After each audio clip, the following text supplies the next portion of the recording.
अस्सलाम वालेकुम क्लास। आज हम लोग 10th क्लास के लेक्चर नंबर 19 को डिस्कस करेंगे। जैसे कि आप लोग जानते हैं, हमने लास्ट टाइम चैप्टर नंबर 3 को शुरू किया था। हम लोगों ने वहाँ बात की थी कंट्रोल स्ट्रक्चर की, कि कंट्रोल स्ट्रक्चर क्या था, कितनी तरह का था, कितनी टाइप से कंट्रोल स्ट्रक्चर की हम लोगों ने डिटेल में स्टडी किया था इस चीज़ को। उसमें हम लोगों ने बात की थी कंडीशनल और अनकंडीशनल ट्रांसफ़र कंट्रोल, एक कंडीशनल ट्रांसफ़र कंट्रोल क्या होता है, अनकंडीशनल ट्रांसफ़र कंट्रोल क्या होता है। आज हमारा टॉपिक है सिलेक्शन। आज आप लोगों का टॉपिक क्या है? सिलेक्शन।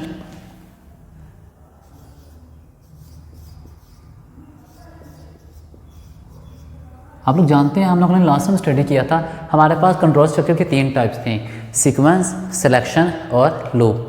आज हम बात करेंगे किस चीज़ की? सिलेक्शन के। सिलेक्शन क्या होता है, चीज़ों को सिलेक्ट करने का क्या मतलब होता है।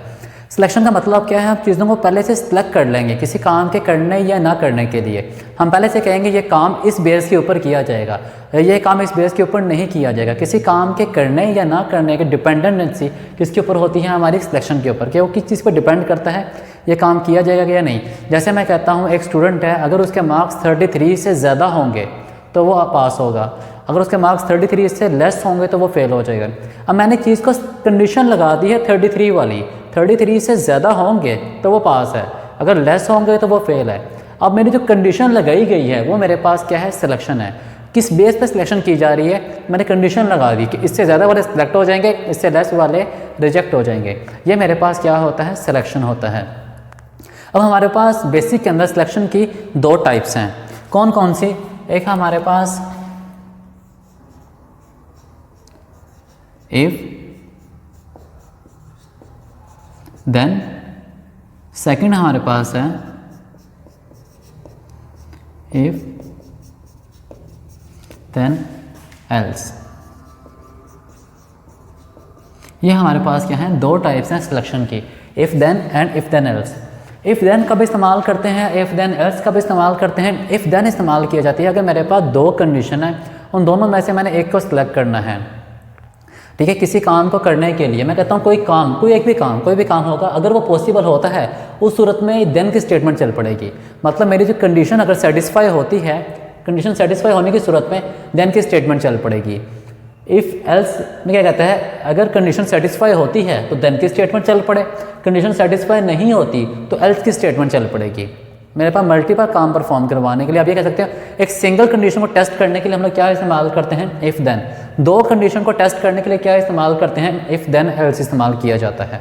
आज हम लोग बात करते हैं आपके फर्स्ट टॉपिक की, जो हम लोग स्टडी करेंगे, इफ़ देन स्टेटमेंट। आज हमारा टॉपिक है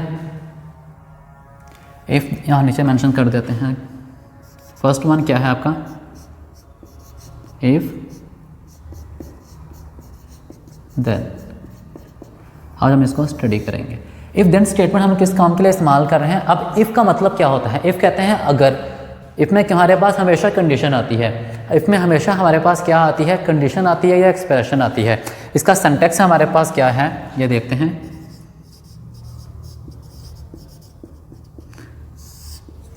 हमारे पास इफ़ है, इफ़ में क्या आएगा? इफ़ में कंडीशन, या हम दूसरा नाम देते हैं इसको एक्सप्रेशन का।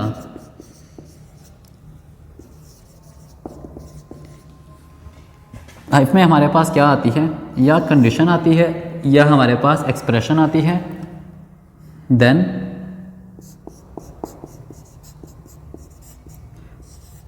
Line number. ये हमारे पास एक सिंटैक्स है किस चीज़ का? इफ़ देन का। इसका एक और सिंटैक्स हमारे पास क्या है? इफ कंडीशन या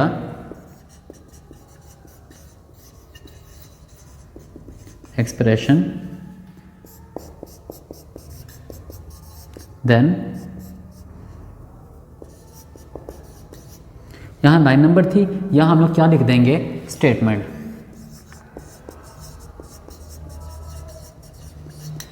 यहाँ लाइन नंबर आ सकती है या हमारे पास कोई स्टेटमेंट आ सकती है। ये हमारे पास 2 सिंटैक्स हैं किस चीज़ के? इफ़ देन के। फर्स्ट वन हमारे पास ये था, हमने इसकी बात की। सेकंड वन हमारे पास ये है। ये हमारे पास क्या है? 2 सिंटैक्स हैं किस चीज़ के? इफ़ देन स्टेटमेंट के। ठीक है। इसका मतलब क्या है, हमारे पास इफ़ में कोई कंडीशन आती है या एक्सप्रेशन आती है, कंडीशन जैसे मैंने भी बोला था इस बच्चे के मार्क्स 33 से ज़्यादा होंगे, वो हमारे पास कहाँ आएगा, इफ़ देन के अंदर। अगर ज़्यादा होंगे तो मेरे पास वो लाइन नंबर डिस्प्ले कर देगा पास वाली कि ये बच्चा क्या है, पास है। अदरवाइज़ क्या डिस्प्ले करेगा हमें नहीं पता इस चीज़ का। वो अदरवाइज़ वाला काम जो होता है वो हम इसमें इस्तेमाल करते हैं इफ़ एल्स के अंदर, वो एल्स में आता है जो काम नहीं हो सकता। ये हमारे पास क्या था, इसका सिंटैक्स था। अब दूसरी वो बात कर रहा है इसका फ्लो चार्ट क्या होता है। तो इसके बाद हमारे पास क्या है, फ्लो चार्ट। फ्लो चार्ट क्या होता है हमारे पास, इफ़ देन एल्स का। इफ़ देन का हमारे पास सबसे पहली चीज़ स्टार्ट होती है, हमारा नंबर ऑफ लाइंस आती है कि हमारा यहाँ से स्टार्टिंग पॉइंट है। स्टार्टिंग पॉइंट के बाद हमारे पास क्या लग रही है, कंडीशन लग रही है। हमारे पास यहाँ पर क्या आ जाएगी, कंडीशन आ जाएगी। ये कंडीशन लगाई जा रही है, ये कंडीशन आ गई। इसको हम लोगों ने क्या नाम दिया है, कंडीशन या एक्सप्रेशन का। वो हमारे पास इसके अंदर आ जाएगी, कंडीशन जो भी लगेगी। अगर मेरे पास ये कंडीशन ट्रू होती है देन क्या चलेगी, लाइन नंबर चलेगी, या मेरे पास क्या चलेगी, कोई स्टेटमेंट चलेगी। इस सूरत के अंदर ये कंडीशन ट्रू होने के ऊपर। अब मेरे पास ये कंडीशन थी, कंडीशन के ट्रू होने पे क्या चली है, कोई लाइन नंबर या स्टेटमेंट चलेगी। तो यहाँ पे मेरे पास क्या आ जाएगी, वो स्टेटमेंट।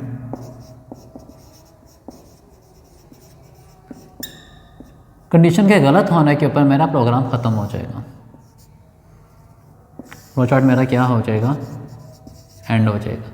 कंडीशन के गलत होने के ऊपर, कंडीशन के फॉल्स होने पे फ्लो चार्ट मेरा ख़त्म। ये हमारे पास क्या है, इसका सिंपल एक फ्लो चार्ट है। किस चीज़ का, इफ़ देन का।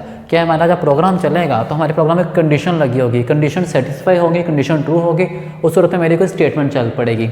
और स्टेटमेंट चलने के बाद हमारे पास जो भी काम परफॉर्म करना है वो काम परफॉर्म करेगा। अगर कंडीशन मेरी गलत होती है, कंडीशन मेरी फॉल्स होती है, हमारा फ्लो चार्ट वहीं पर ख़त्म हो जाएगा। ये मेरे पास क्या था, इसका फ्लो चार्ट। अब हम इसकी एक एग्जांपल देखते हैं।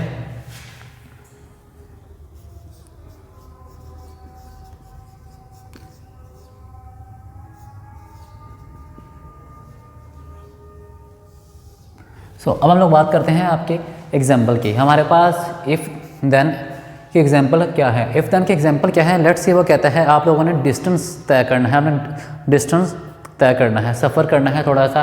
अगर आपका सफ़र, अभी आप सफ़र पे जाते हैं और आपका सफ़र 5 किलोमीटर या 5 किलोमीटर से कम होता है, 5 किलोमीटर तक हो सकता है या उससे कम होता है, तो आपको चार्ज पड़ेंगे, या आपको जो रेंट बनेगा वो कितना बनेगा, 6 रुपये। ठीक है, आपका किराया कितना बनेगा, 6 रुपये। कब बनेगा, अगर आपका सफ़र 5 किलोमीटर या 5 से कम होता है। मैक्सिमम 5 तक छोड़ दी है, 5 तक हो सकता है और 5 से कम होता है।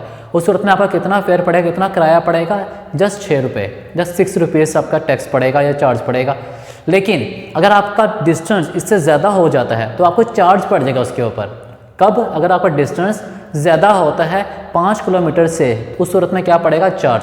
अगर आपका डिस्टेंस 5 किलोमीटर या 5 से कम होता है तो कोई इशू नहीं है। 2 किलोमीटर होता है, 3 किलोमीटर होता है, 4 किलोमीटर भी होता है, कोई इशू नहीं है। लेकिन अगर इससे ज़्यादा चला जाता है तो आपको क्या पड़ जाएगा, चार्ज पड़ जाएगा। वो किस तरह पड़ेगा, इसका हम प्रोग्राम बनाते हैं। लेट्स से मेरे पास लाइन नंबर 10 है, मैंने क्या लेना है, डिस्टेंस लेना है यूज़र से पहले। तो यूज़र से लेना है तो क्या इस्तेमाल करेंगे, इनपुट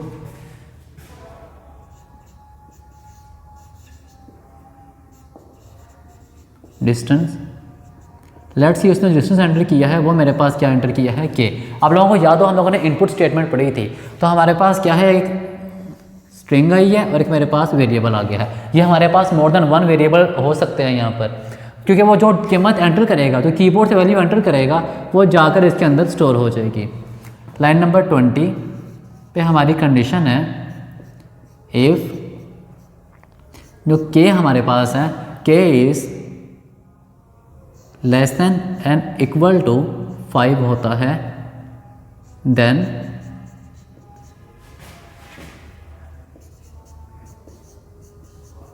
प्रिंट, क्या चीज़ प्रिंट करेगा, ₹6। बस, और साथ ही वो क्या हो जाएगा, एंड। साथ ही वो क्या करेगा, प्रोग्राम को ख़त्म कर देगा। ठीक है, लाइन नंबर 30 पे क्या है, अगर ऐसा नहीं होता तो मेरे पास क्या आ जाएगा, चार्ज कितना पड़ेगा, अब वो देखते हैं। और नोट करें उसने हमें कितनी छूट दी हुई है, हम कितना सफ़र तय कर सकते हैं। हम लोग 5 किलोमीटर तक सफ़र तो तय कर सकते हैं, 5 प्लस,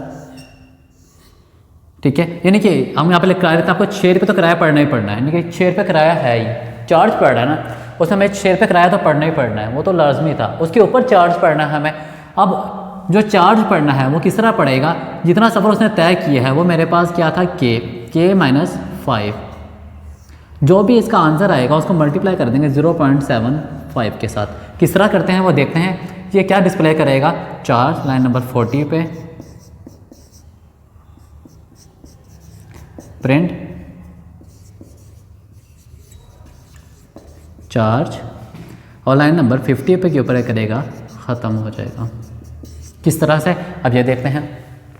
अगर प्रोग्राम स्टार्ट हुआ लाइन नंबर 10 से, उसने क्या क्या यूज़र से कि डिस्टेंस एंटर करो, जो आपने जो डिस्टेंस तय किया है, जितना भी सफ़र तय किया है वो हमें इनपुट के तौर पर एंटर करो। कोई भी इंसान हो जो डिस्टेंस एंटर किया वो हम टेस्ट करते हैं अभी इसको बाद में। जो फिर उसने चेक किया जो डिस्टेंस है वो 5 किलोमीटर से कम है या नहीं, ये हम लोगों ने इसको छूट दी थी 5 किलोमीटर तक की। वो चेक किया क्या ये 5 से कम है कि नहीं। अगर वो 5 से कम है देन ये चीज़ कब चलनी है, जब ये कंडीशन मेरी सेटिस्फाई होगी। देन क्या प्रिंट कर देगा वो, ₹6, और साथ हमारा प्रोग्राम ख़त्म हो जाएगा।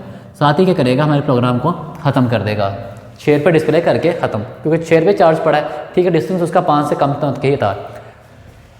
अगर डिस्टेंस में ज़्यादा तय कर लिया है तो ये स्टेटमेंट नहीं चलेगी। अगर डिस्टेंस उसकी कंडीशन मेरी गलत होती है देन वाला पार्ट नहीं चलेगा। देन वाला पार्ट कब चलना है, जब कंडीशन मेरी सेटिस्फाई होगी।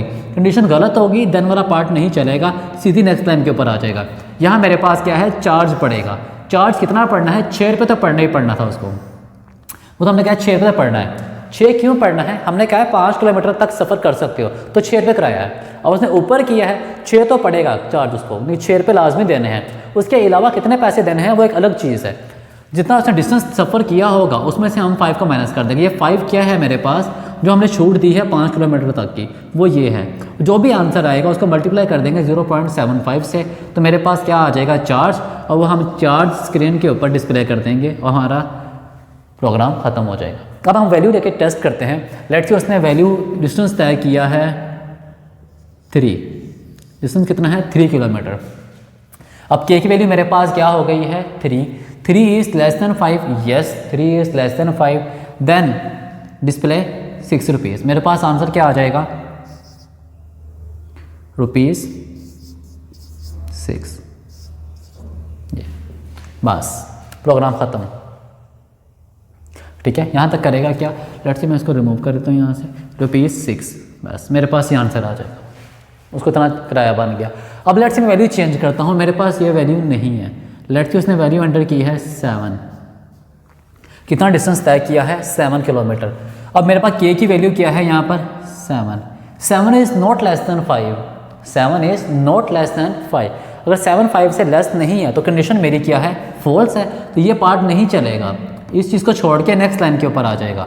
नेक्स्ट लाइन पे क्या करेगा, अब एक कैलकुलेट करेगा चार्ज कितना पढ़ना है, 6 रुपये तो पढ़ना ही पढ़ना था उसको, प्लस 6 रुपये तो लाजमी था। कितना सफ़र तय किया उसने, 7 किलोमीटर, 7 माइनस 5 इंटू 0.75। अब नोट करते हैं 6 प्लस 2 मल्टीप्लाई 0.75। नोट करें तो सिर्फ 2 किलोमीटर सफ़र ऊपर तय किया है। अब ये 2 किस तरह से, हमने कितनी छूट दी थी 5 तक की, उसने 7 किया है, 2 किलोमीटर सफ़र ज़्यादा तय किया है। अब 2 जो सफ़र ज़्यादा तय किया है वो यहाँ से कैलकुलेट किया गया है कि उसने कितना सफ़र ज़्यादा तय किया है, कितना सफ़र उसका हमारे दिए गए सफ़र से ज़्यादा तय किया गया है, हमारे दिए गए डिस्टेंस से ज़्यादा तय किया गया है। वो यहाँ से कैलकुलेट किया उसने, और कैलकुलेट करने के बाद उसने किया क्या, उसको मल्टीप्लाई कर दिया है 0.75 से। क्योंकि 2 को मल्टीप्लाई करेगा 0.75 से, हमारे पास जो भी आंसर आएगा उसमें 6 को ऐड कर दिया जाएगा, तो हमारे पास क्या आ जाएगा, चार्ज आ जाएगा कि उसको कितना चार्ज पड़ेगा ऊपर। 6 रुपये तो पड़े ही पड़े थे उसको, उसके अलावा क्या पड़ा है उसको, चार्ज पड़ा है। वो कितना पड़ा है वो ये चीज़ कैलकुलेट करके देगी हमें, ये चार्ज कैलकुलेट करके देगा कि कितना चार्ज पड़ा है उसको, ठीक है। ये हमारे पास क्या था, इफ़ देन स्टेटमेंट। अब नोट करें, जब क्या कर रही है, हमारी कंडीशन को टेस्ट कर रही है इसी तरह से। इफ़ कंडीशन को टेस्ट कर रही है। अगर कंडीशन ट्रू होती है देन क्या चलेगी हमारी लाइन नंबर या एक्सप्रेशन। यहाँ पर हमारे पास स्टेटमेंट चली है, इस में हमारे पास क्या चली है स्टेटमेंट। यहाँ लाइन नंबर भी हो सकती है, किस तरह से ये कह सकते हैं, अगर ये चीज़ चलती है देन लाइन नंबर 30 और 30 पे क्या डिस्प्ले कर दूंगा मैं 6 रुपये। यहाँ पर क्या लिख दूंगा मैं लाइन नंबर 30 देन 30 का मतलब क्या है इस लाइन के ऊपर आ जाएगा। ये कंडीशन गलत होगी तो लाइन नंबर 40 के ऊपर जाना चाहिए, वो मेंशन करना पड़ेगा। अगर कंडीशन गलत होने के ऊपर लाइन नंबर 40 पर जाएगा। वो किस तरह जाता है इसको हम डिटेल में बात करेंगे इफ़ देन एल्स के अंदर। जब हम लोग बात करेंगे इफ़ देन एल्स की, इसको हम डिटेल में स्टडी करेंगे कि हमारे पास लाइन नंबर किस तरह इस्तेमाल की जाती है। यहाँ लाइन नंबर मेंशन तो किया है मैंने, इसको किस तरह से इस्तेमाल किया जाता है उसको हम डिटेल में स्टडी करेंगे आपके इस टॉपिक के अंदर जाके, ठीक है। जब हम पढ़ेंगे इफ़ देन तब हम इस चीज़ को डिटेल में स्टडी करेंगे कि लाइन नंबर किस तरह काम करती है। ये हमारे पास क्या था, हम लोगों ने डिस्टेंस फाइंड किया है। जब इंसान ने जितना चार्ज पढ़ा है डिस्टेंस के सफ़र तक करने के बाद उसको जितना चार्ज पढ़ना था हमने वो फाइंड किया, कितना चार्ज पढ़ना है कितना चार्ज नहीं पढ़ना। ये हमारे पास क्या था आपका टॉपिक था।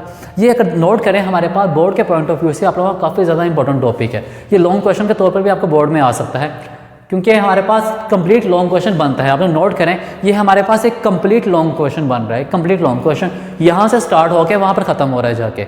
आपने कंप्लीट करना है। हमारे पास इफ देन स्टेटमेंट क्या होती है उसका सिंटैक्स पर बताना है, किस काम के लिए इस्तेमाल करते हैं, किसी कंडीशन को टेस्ट करने के लिए कि वो हमारे पास ट्रू है या फॉल्स है, उसको चेक करने के लिए क्या इस्तेमाल करते हैं, इफ देन स्टेटमेंट इस्तेमाल करते हैं। इफ देन स्टेटमेंट चलेगी हमारी, उसका सिंटैक्स हमारे पास 2 सिंटैक्स है इसके। अब दोनों में कोई भी सिंटैक्स यूज़ कर सकते हैं, चाहे ये सिंटैक्स यूज़ करें चाहे ये सिंटैक्स यूज़ करें, वो आपके अपने ऊपर है। फिर हम लोगों ने बात की उसके फ्लो चार्ट की कि फ्लो चार्ट क्या होता है इफ देन स्टेटमेंट का। उसमें हमारे पास उसी तरह जिस तरह हमारे पास सिंटैक्स था, कंडीशन लगी थी, कंडीशन ट्रू होने के ऊपर क्या चली लाइन नंबर या स्टेटमेंट। कंडीशन ट्रू होने पे मेरे पे स्टेटमेंट या लाइन नंबर चलेगी, कंडीशन गलत होने के ऊपर प्रोग्राम खत्म हो जाएगा, ठीक है। कंडीशन गलत होने के ऊपर क्या हमारा प्रोग्राम खत्म हो गया कि यहाँ लाइन नंबर भी आ सकती है। कंडीशन गलत होने के ऊपर हमारी लाइन नंबर भी चल सकती है, जैसे यहाँ पर चली है, क्या चल सकती है। नॉर्मली हमारा क्या होता है प्रोग्राम टर्मिनेट कर जाता है, प्रोग्राम खत्म हो जाता है। फिर हम लोगों ने एग्जांपल देखी, हम लोग जिसमें हम लोगों ने बात की कि यूज़र से उसका डिस्टेंस लेना है, जितना सफ़र उसने तय करना है। अगर उसका सफ़र 5 किलोमीटर या 5 से कम होता है तो उसको 6 रुपये किराया पड़ जाएगा, फाइन। लेकिन अगर उसका सफ़र 5 किलोमीटर से ज़्यादा हो जाता है तो उस सूरत में क्या पड़ेगा, उसको चार्ज पड़ेगा। कितना चार्ज पड़ेगा वो हम लोगों ने यहाँ इस तरह से फाइंड किया कि कितना उसको चार्ज पड़ना है डिस्टेंस ज़्यादा तय करने के ऊपर। जितना उसने सफ़र ज़्यादा तय किया होगा उस लिहाज से उसको क्या पड़ जाना है, यहाँ पर चार्ज पड़ जाएगा। वो चार्ज को कैलकुलेट करेगा, चार्ज को फाइंड करेगा और चार्ज को फाइंड करने के बाद उसने चार्ज को डिस्प्ले कर दिया कि हमारे पास इतना चार्ज, ये हम लोगों ने फाइंड किया, हमारे पास ये वैल्यू वही चार्ज की। एट द एंड हमारे पास एक फाइनल आंसर आ जाएगा नीचे जाकर, वो 7 रुपीज़ आए, 7.5 है, जो भी वैल्यूज़ आती है हमारे पास नीचे फाइनल आंसर आ जाएगा, जो कि हम स्क्रीन के ऊपर डिस्प्ले कर देंगे कि आपको इतना चार्ज पड़ा है, आपने जितना सफ़र ऊपर तय किया था उस हिसाब से आपको इतना चार्ज काउंट किया गया है, वो हम डिस्प्ले कर देंगे स्क्रीन के ऊपर। ये चार्ज के अंदर क्या डिस्प्ले करेगा, इस पूरे का आंसर हमारे पास इस चार्ज के अंदर क्या आएगा, इस कंप्लीट वैल्यू का आंसर कैलकुलेट करके वो इसमें स्टोर करवा देगा और ये हम डिस्प्ले कर देंगे। प्रिंट स्टेटमेंट आप लोगों ने चैप्टर नंबर 2 के एंड पे याद है हम लोगों ने बात की थी प्रिंट स्टेटमेंट और इनपुट। हम लोग ये दोनों स्टेटमेंट को स्टडी किया था, इनपुट स्टेटमेंट को भी और प्रिंट स्टेटमेंट को भी। इनपुट इस्तेमाल करते हैं यूज़र से वैल्यू को लेने के लिए, किस काम के लिए, यूज़र से वैल्यू। मैंने यहाँ पर इनपुट लिया है डिस्टेंस को। इसी तरह प्रिंट इस्तेमाल करते हैं आउटपुट देने के लिए, स्क्रीन के ऊपर रिजल्ट दिखाने के लिए क्या इस्तेमाल करते हैं, प्रिंट स्टेटमेंट को इस्तेमाल करते हैं। अगर आप स्क्रीन पर रिजल्ट दिखाना चाहते हैं, आउटपुट दिखाना चाहते हैं तो हम क्या इस्तेमाल करते हैं, प्रिंट स्टेटमेंट को इस्तेमाल करते हैं। ये आप लोगों का लेक्चर नंबर 19 था। बाकी आप लोगों के लेक्चर नंबर 20 के साथ हम लोग कल मिलेंगे। तब तक के लिए इजाज़त दीजिए। अल्लाह हाफिज़।